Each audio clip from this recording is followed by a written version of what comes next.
Welcome, ladies and gentlemen, to South Devon. So today, it's no secret, Mark, as many of you will see in the background. I'm pretty much sure most of you know where I am. I'm at Mark, just outside of Plymouth, and believe it or not, one of my favourite places to fish. Not just for the rays what I've had out of here, the scenery, the memories, and everything it brings. Not just this group of rocks, but a lot of the marks around here. I mean, I've had some good fish off here, but I've had better fish closer to where I am, and I feel that most of the time it's just because of the rougher ground mixed in with the reef in the sand, and I feel that it sort of holds better fish. But you've always got chance of monsters where we are, and many anglers have seen over the years. For those of you that know it, and those of you who don't know it, I'm on a mark known as Seasons Point, just off the outskirts of Wembury. And it's the mouth of the River Yelm, and believe it or not, over the years it's seen some monster fish, record breaking ling, monster thornbacks, big small-eyes, big spotteds, big bass. You get gilthead bream further up the river. You get flounder, mullet. I mean, it's an absolutely fantastic place to fish, and one of my favourite places. I mean, many years ago, I've changed my plans a bit now, but when I die, I wanted my ashes spread on these rocks, and it's just something about it down here which I always loved. But I found new places as my angling adventure went on, and yeah, I've got somewhere else I want to be spread away to. But no, fantastic group of rocks. Where I am at the moment is known as the island. It's a very small tide today, so it enables us to fish the island. If it was any bigger tide, as you were fishing at the moment, we're fishing down to low water, so it's around 5 o'clock at the moment, half past 8 low water. 9 times out of 10 tonight we're going to fish back, and I'm not sure if we'll fish over high or not, but we know we can get off if needed. It's a light southwesterly breeze, which is kept the sea's quite flat at the moment. You can see how it's changed from the southwesterly, and we don't want to get it roughed up. I mean, as the incoming, I'm expect to see the sea get a little bit more choppy, but I'm just hoping it's manageable for us to stay where we are, because we're quite low to the water. And if the tide, there is times where you'll get cut off at the tide for around an hour, depending on the size of the tide. I mean, I've been on here in big tides, but you need to be on here in right conditions, because you do get cut off. And there is ways of getting on and off, and obviously it can be tricky, and it's not for the faint-hearted. And yeah, it's not just these rocks here. You've got rocks all the way along through. You've got rocks around the corner. You've got around where I'm at now. You've got 1, 2, 3, 4, 5, 6, 7, 8, 9, 10, 11, 12. You've got about 12 different venues that I can see, and I know most of the time a lot of people don't know the whereabouts of all the venues. They tend to just all march for these sets of rocks. Having said that, there's a lot of venues around this area, so if you do get to a stage where you think, oh my god, I can't get there, I've come all the way down here, there's always places to go. So yeah, clean ground, and it can be weedy on bigger tides, and I don't think we'll have much weed today. I'm hoping not. I can't see, there was an angler here before us, as we said hello to. He'd been down here for the day, not had nothing, but he has seen rays out over the last couple of weeks, the odd 1 or 2.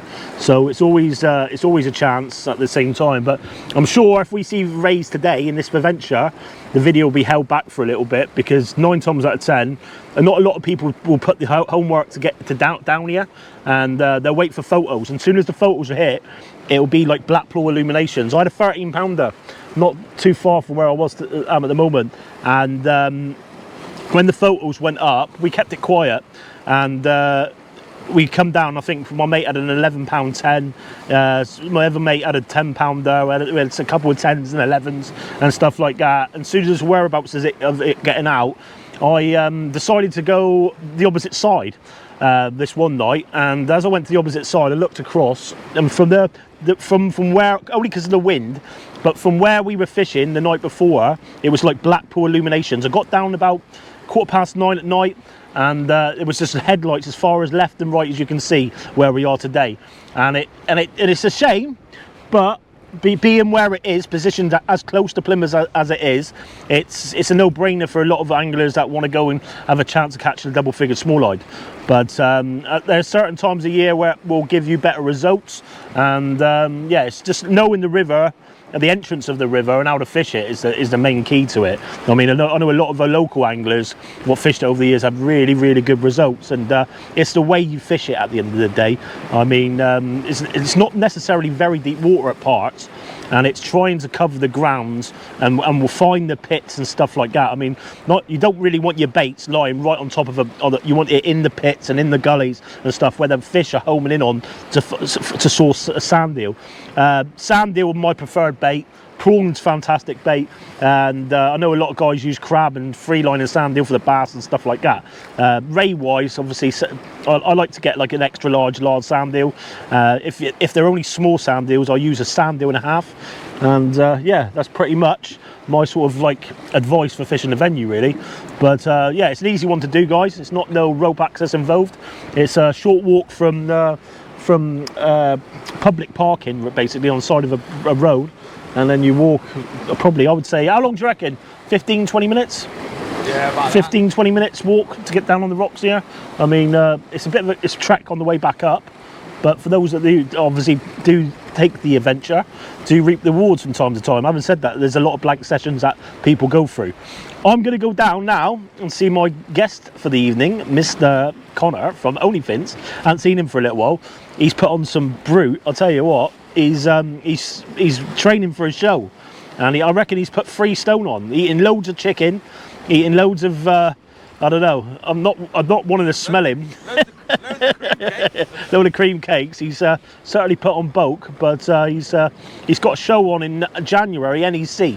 So anybody who wants to go up and support him, feel free. I might come along actually for a few beers.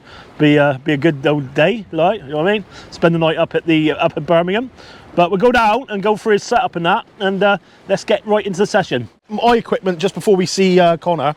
I've got some Fathom 15s there, loaded up with 20 pound mainline, Farragut Sport, matched onto a pair of Century T1000s,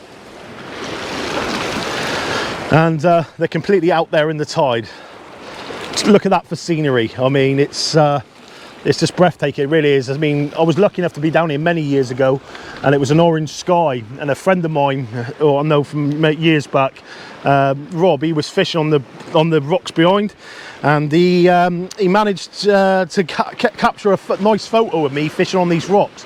I've blown it up on my wall, and I don't know, there's something about it. I mean, it does produce good fish at times, but it's just, for me personally, it's something about just fishing here. It's just a nice place to fish. Mouth of the River Yelm. So before Connor does his intro, because he's ready to rock and roll there, say hello, Connor. You alright, boss?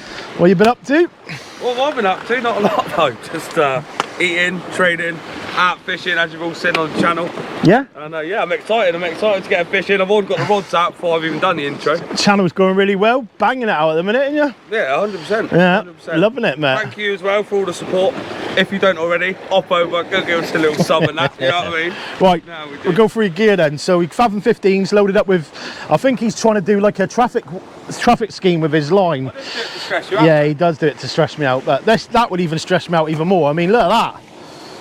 Hey, all the essentials in there, boy. All of it, mate, all of it. He's done that because he wants to bulk his arms up. So we got the Zocron XT 435s. Perfect rods for where we are, a little bit of backbone. And yeah, we're going to have a look at the clarity of the water, shall we? Let's have a look here. So clarity is not exactly what I want it to be, as you can see. It's quite clear, but me personally, I like it a little bit more murky. Having said that, we've always got a chance. Always got a chance. Let's get into the session. Let's go. Okay then, folks, so I'm going to bring my first rig out there now, because I reckon it's been out there a good, I don't know, we've probably been here 40 minutes by the time we've been nattering on and doing a bit of filming and that. So I've got sand eel and half on this rod here, I'm running up and over, and I'm going to bring the first one in now. This one I've put out towards what I was talking about on Connor's channel. So for those of you that know the area, so those of you that don't, there's many anglers what obviously been down here and not had a lot of success in that. What I find is there's peak positions of key points to put your bait. Not necessarily all the time, because you'll catch them all over the place. But the back of the sandbar and the front of the sandbar is a good place to put your baits and stuff here. I always find fishing, if you get away with it, there's not many anglers down here fishing bomb leads, 7-ounce bomb leads. It's strong, they're heavy enough not to just move around all over the place, and they're good enough to like bend around. I mean, sometimes as well, if you want a little bit of movement but the tide's pulling a little bit, it's worth cutting your grips down on your grip leads. And sometimes even just using 2, because it will lay flat and it will dig in and it will start going like that on the way down through. Anything to just keep movement but just not stop the lead going bang like that. Don't go putting 5-ounce leads and watching the lead go round, but it will just find the gullies and the channels, and that's what I believe is a key. I've had a lot of success around this area, and it's something that I've picked up over the years, and it's worked for me. I mean, everybody always focus on the mouth of the estuary.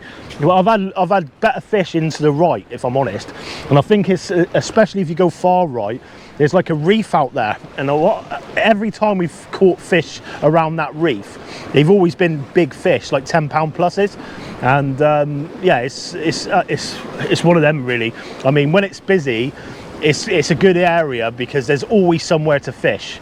I mean, looking a minute ago when I went through a corner, there's about 13 different marks that I know of getting down to places and that, where you can go and have a go for a small line around here.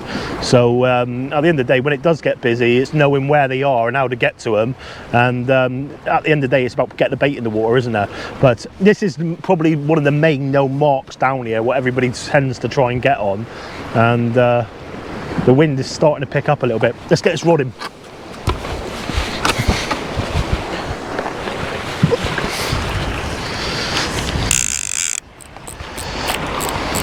All right. So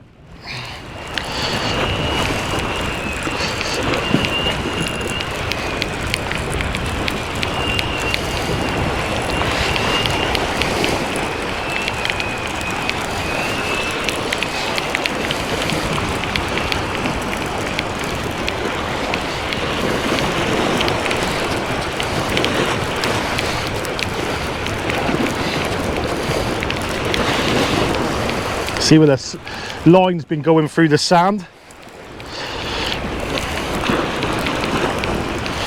I think we might see one, but I think it'll be a lot later. Low water about 8:30, and I feel a little bit of weed. One good thing, which I'll say, is the eel hasn't been hammered. Sometimes you can get plagued by crabs and that down there, and when your baits are coming back like that, at least you got half a chance. So what I'll do is a quick rundown of the rig, and then we'll get another one baited up. Look at that silhouette. Hey, we're on it. So 100-pound traces, as always down here. I've learned out of my experience over the years that you might get less fish, but if you do hook a fish, it's not coming off, and especially when you're targeting the sort of fish we're targeting. I mean, we're down here after 12-pound plus small lines, and yeah, you've always got a chance at the end of the day. So when you're fishing for stuff like that, as you can see, the baits are coming back all right. Now I've sort of like changed my sort of ways a little bit over the years, and I used to be a big fan of the J hook, like the Manta Extra. But I've found I just like a stronger hook, if I'm honest, and because I like a stronger hook, I go for a Chinu now, okay, and an octopus hook on the top. So these are 4 rows, and I can use them for everything. They're the same size as a 4-row Manta Extra, so the gape of the hook, but with it is a lot stronger hook. So what I tend to do, let's have a look, is somewhere around here, got my packed lunch box, and there I have some eels, okay, and I've also got some of these. So we're kind enough got some from a friend of ours in Cornwall, and they're sardines. I'm going to put one on now. I'm going to have a little play. just to see what's what. But they are absolutely banging. They really are. Big shout out to my mate at Southwest Sea Baits, Matt Perry, because he froze them for us, and in exchange for some mackerel, and they've been fantastic. I was using them in Norway. They are absolutely blinding. I mean, the scent and that what comes out of there, and you don't have to use them whole. What I tend to do with raying is cut them down, so you're using a bit like sand eel really, but you've got all the juices and everything else what goes in with them, so you get 2 baits out of it, which is another good thing about it. But I'm a big fan of scaling my baits to my size of my hooks, and to be honest, if I was fishing for blondes and that now, I wouldn't have no problem with whacking that straight on. But obviously targeting small hides, so what I tend to do is basically just go in and out the side of that, okay, to keep the bait proud. And then what I do there then is keep that hook point in where it is, and then wrap it, okay, around like so. I'm making sure that hook point's proud. That's the main point of this, especially with any type of ray fishing really. I always want my hook point proud. And at the end of the day, you've got loads of scent there as well. As long as you've got a strong sharp hook and you get connected, that's not bending out. I've got a little rubber bead in behind that, which basically cushions the octopus hook, and as you can see, it's like a nice sort of size thick sand eel really.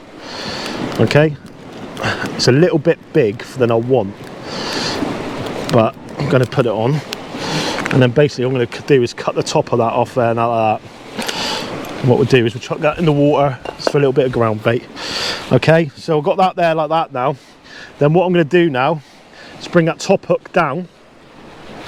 Bluey I was getting them on Bluey's a few years back, and I think these will work even better. I mean, I know guys that's been having good success rate with them, and then you can pull that down like that. What I tend to do there is just get a little bit of elastic and put that right on the top of the hook, just to bring it around the shaft, the shank of the octopus hook.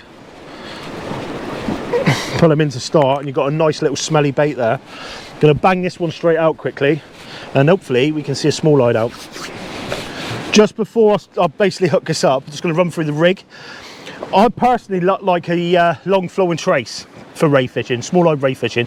If I'm fishing in this conditions, if I'm fishing rough conditions, it depends. What I like a drop down rig, if I'm honest, and the reason I like a drop down rig is for simple fact is as they hit it, they're getting hooked straight away, and I've had good success with that. Pulley rigs is exactly the same. I'd use a pulley rig if it was rough conditions, depending how rough and stuff like that. But drop down rigs I find work brilliant. Running up and over is my #1 fan of like this sort of conditions. It allows you to fish a long flowing trace. The tide at the moment's perfect for fishing this type of rig and having a long flowing trace, because it's going to keep my bait from going not just like that straight away, and like we'll pull it, it'll make it just be naturally moving around a little bit. It's not a massive tide. I prefer like the tides like they are now, to be honest, and with the low water around 8:30 as well, who knows, we could be able to see a fish, but nothing's guaranteed. Same with everything with fishing. But I've got a bomb lead on there, okay? So what I tend to do is go up through like that, really hooked up, and then bring that down, hook that on, and we'll just get it cast out a minute, shall we? Okay then, Smuds on the job, Bob. Well, Connor's down there making his own little video. Do be sure to go over and check it out.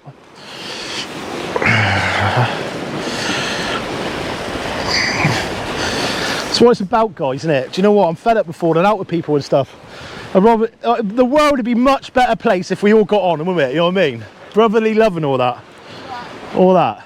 All that. Right, let's see if we can get one out there then, and see what this pit's all about.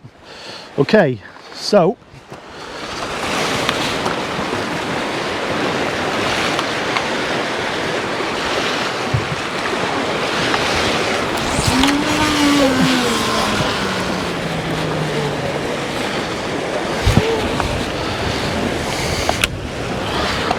Yes, I'm getting lazy with my casting, I know. I said to Adam the other day about it, sometimes you just got to go back and, I mean, I'm just flicking it around my head and just letting the lead go around and just hitting it. But it's the last thing on my mind at the moment, how more important of what you're getting to pull out. And distance isn't really needed where I am here at the moment. I mean, I've seen them caught right underneath your feet. As long as you're hitting that pit 120 yards, it's more than enough.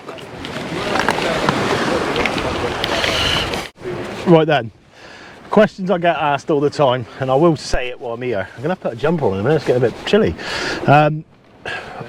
Do you set your ratchets when you're ray fishing?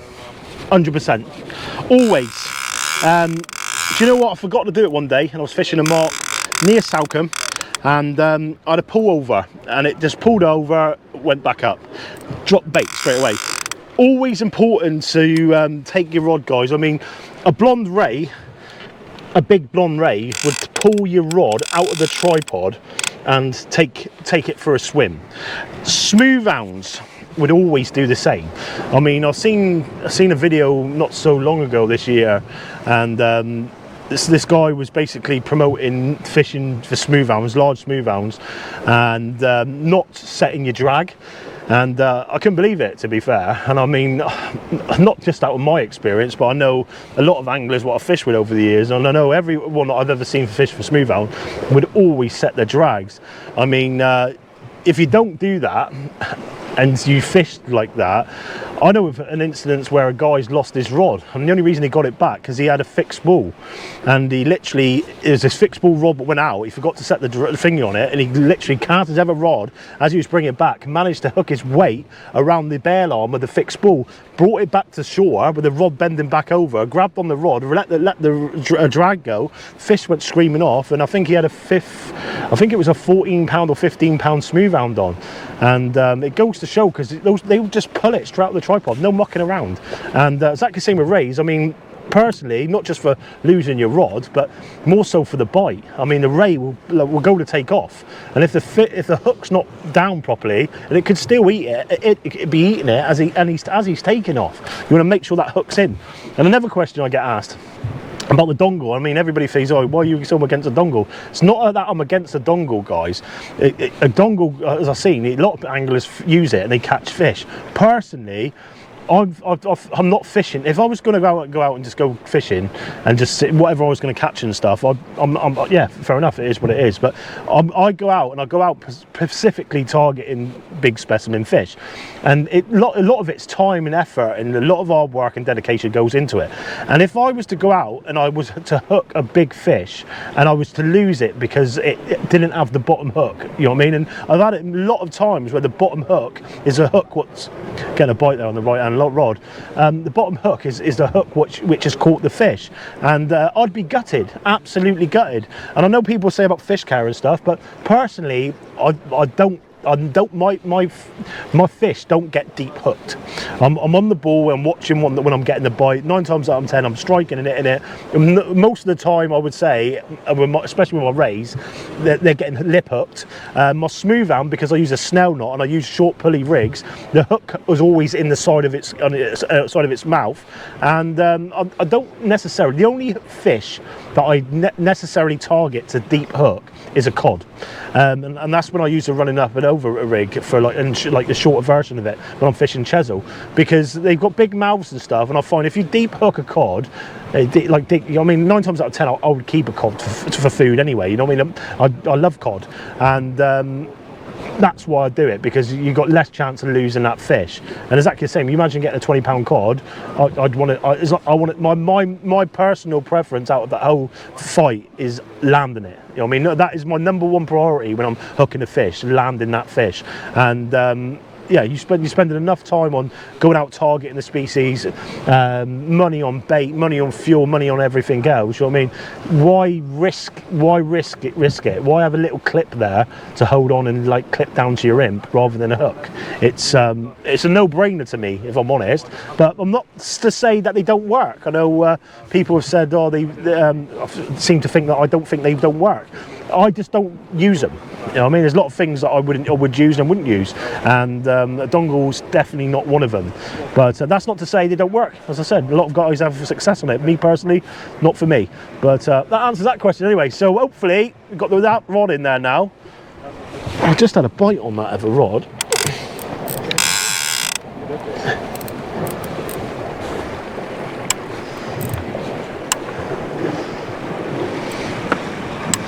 Yeah, lovely. Let's get some fish. So, I'm tempted at the moment to leave that one out for a minute. I just had a bite on it.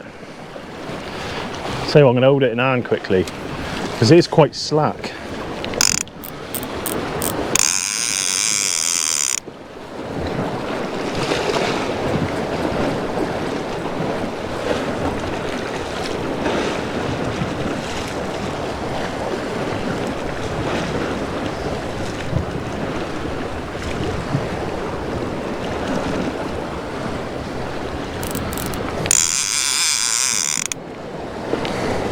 Nothing on that, boy.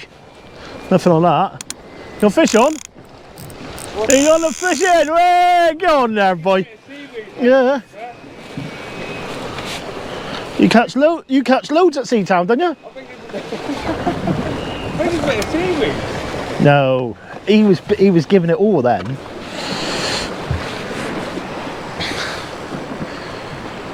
Is there any weight to it? The rod's ain't going up.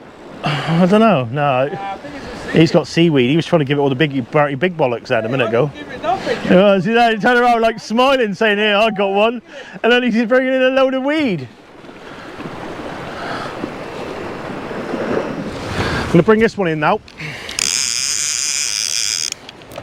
This one here's out to the right. See, we can get a fish on. There's nothing on here at the minute, I don't think.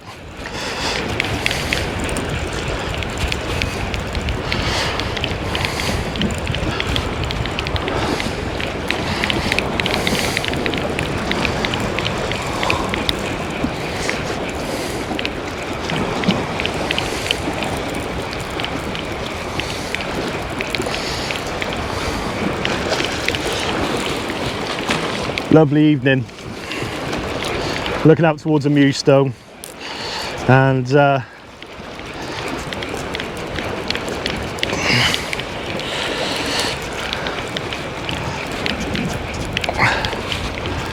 thinking to yourself, is there any place you'd rather be?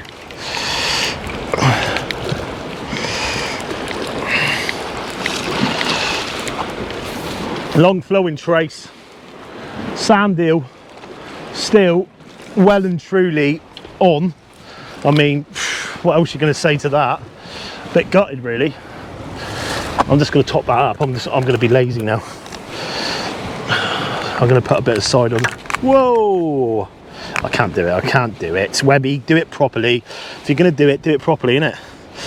So goes to show they're staying out there though. Right, so that can go over there like that,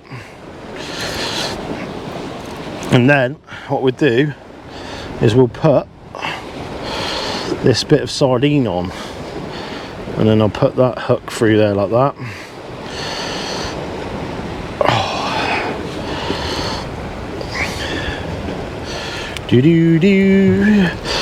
Do go over and check out the fishing show, guys.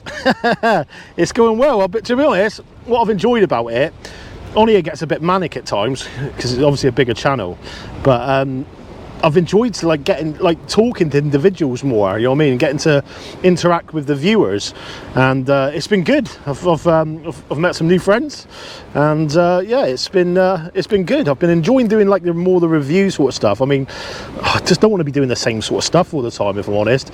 I mean, I'm not one for like copying people's content. I rather like find my own sort of stuff in my own sort of way, you know what I mean? And with like the reviews and stuff, I've just been like doing stuff which I haven't seen people do before, you know what I mean? It's like that T1000, T900. I guarantee within the next couple of weeks there'll be other individuals trying to go out and copy the same sort of thing, and it's up to people what they want to do, but preferably I would rather do my own sort of thing, you know what I mean? But right, gonna get this bait out and see if we can get another fish out. Another fish? Any fish.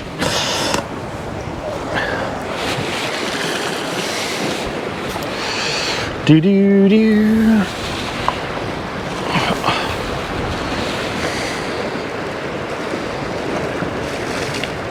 Lovely. Let's get one out then.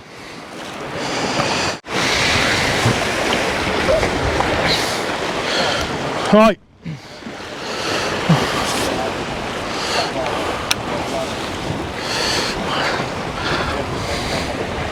Come on over to Seatown. Hey you, we're having a party. We'll keep singing, dancing, singing. Right, how am I going to do this? Let's try. Out swing, in swing. That was a spinner. That was a spinner. My foot's like in a crevice. I couldn't turn it. I thought if I turn, I'm going to break my ankle then. Come over the top a little bit as well. It's out there though. Anybody looks what I'm doing now, that's what I call setting my rig.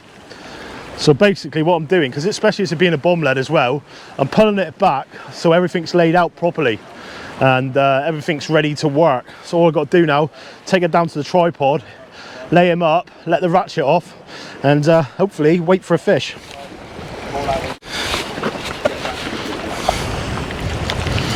Every day I'm chuckling.